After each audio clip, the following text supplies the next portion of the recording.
Hey Geek, so if you're the type of person who does a lot of video content and especially live streaming, then you're probably using something more than just your webcam and you have an actual real camera. And in this case, how do you actually bring over the camera footage over to your computer? Well, you're gonna need a capture card. And if you're anything like me, you don't want to spend a lot of money. And thankfully, there are a lot of options for capture cards. For example, this one right here is around $25. And you can find capture cards for even less than that. And it's really super simple. It has a single HDMI input. It converts into a USB signal, which you can then plug into your computer to use. And now you can use your really nice camera as video footage. Now, in this case, this is pretty much all that most people would need. But what if you actually had something like this, where you have an awesome original Sega Dreamcast and you wanted to capture the footage, but you also wanted to be able to play the game at the same time, where you have the footage going out to a TV or a monitor, plus going to your computer as well. Well, today we're gonna look at a device that allows you to do that, and it comes in at a really great price. Okay, so here is the MiraBox, and let's open this up. Super simple, and wow. Look at how tiny this MiraBox is. It is super tiny, and you have a USB 3 cable. You have your warranty card information. But wow, I gotta tell you, I did not expect this to be this small. All right, so let's get this out of the package. And here we are.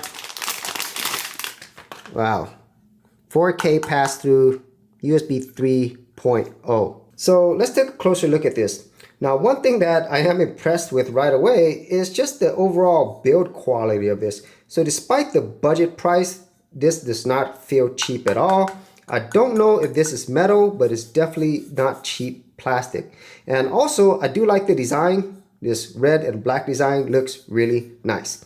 Now, on the very front of this, we do have the HDMI input and output with 4K pass-through. So the input, you can plug in whatever device you have. So in this case, I'm going to be using my camera, but you can also plug in other things like your video game consoles or DVD or Blu-ray players right here. And then the output can go to a TV or monitor. And then on the very front of this USB will actually go to your computer.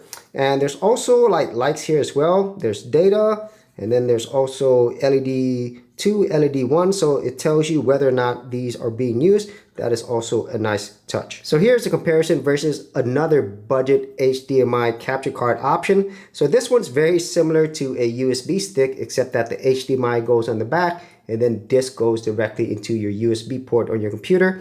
And I will say the USB port also powers the device as well. So that is just a quick comparison of size. And so the setup is super simple. As you can see here, here is my Nintendo GameCube. I have the Zelda collection here. And then when we look down here on my computer, here's where all the magic happens. So here is the MiraBox capture card. So it's really simple. There is an HDMI input here, but there's also an HDMI output. So here's the pass-through. So this can go to your TV or monitor like I have here. And then this USB port goes out to your computer. And then in order to get this done, you do need some type of audio to video converter. So here it converts these RCA plug signals over to HDMI, and this HDMI output goes into the input on my capture card. And then all of that goes into my computer here. And as you can see, there is OBS. So right now it's not capturing this because I don't have it on the scene. But if I move over to my capture card scene right here, there it is. There is Zelda Ocarina of Time from my Nintendo GameCube through the capture card over to my computer and the monitor. So in this case, I am showing you how to do this in Microsoft Windows. So if you have an Apple Mac, or if you're a Linux user like myself, you might see something a little bit different. And so the first thing you need to do is you actually need to create a scene. So in this case, you could call the scene whatever you want. So I already have a scene right here that does my gaming capture, but I'm gonna go ahead and add another one right here. So I just called this scene 2. So once you have your scene, you need to add a source. So you're gonna go ahead and add a source here, and you are gonna choose video capture device. So in this case, I already have one called Capture Card Video, and you can name it whatever you want. So I'm just going to name this Test Capture, and we'll say OK. And here is where you might see things a little bit different on your computer. So at least for my computer in Windows, if you go to the device, choose the drop down, and you could choose from your available devices.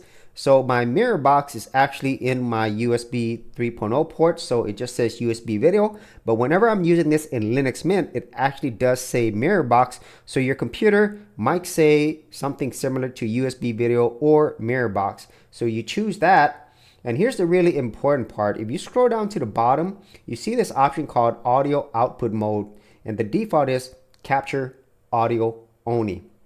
And in this case, you can use different drop-down features here. And you could also use custom audio device as well.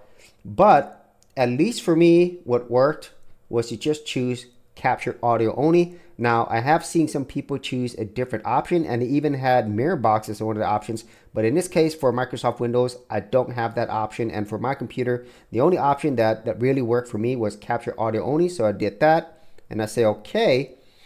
And then once you do that, you notice that there's actually some sound that is coming from this test capture, but I don't actually hear it.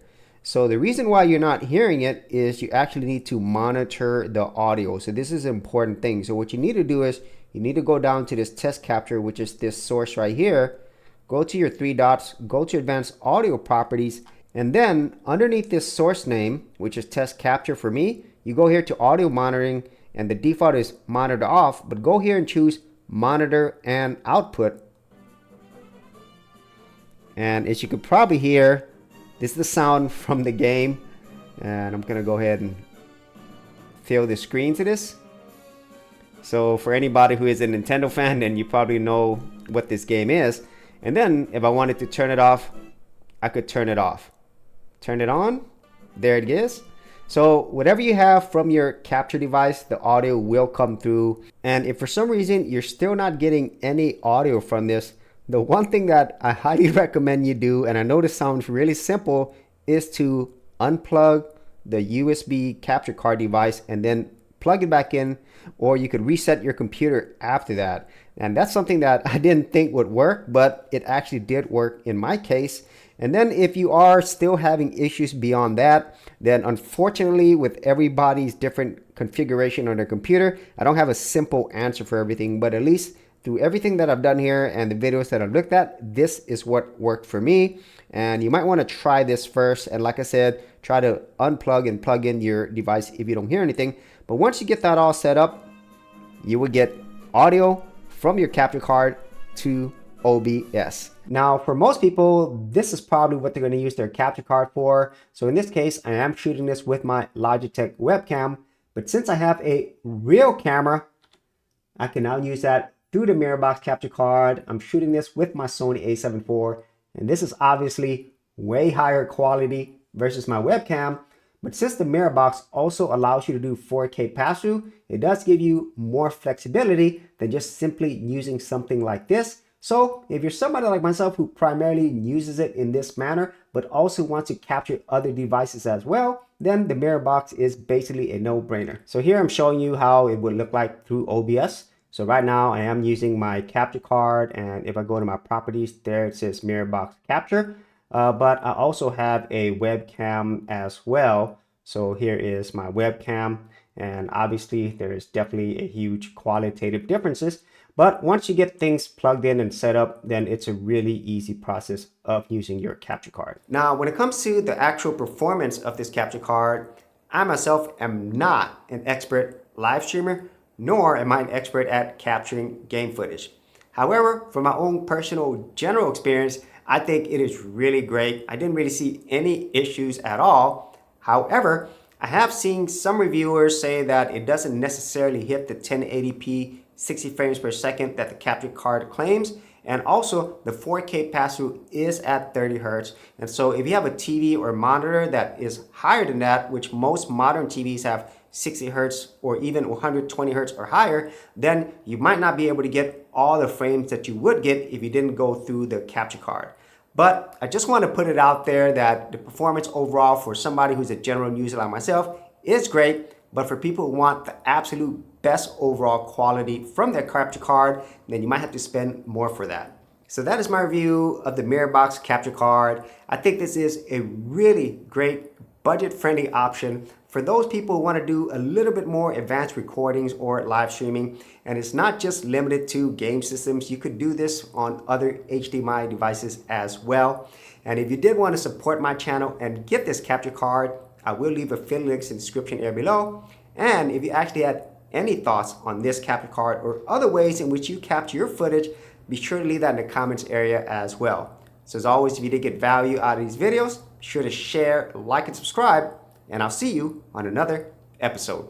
Hey geeks, if you are a brand new creator and you simply want something easy to get you started, well, I got something for you with my Creator Starter Kit. This is a super simple step-by-step guide that's going to take you from having no channel to developing your very first YouTube channel, along with ideas, thumbnail designs, and other creator tips, including marketing. And the best part is, all of this is free. Simply head over to the link below, check out my page, and get started creating.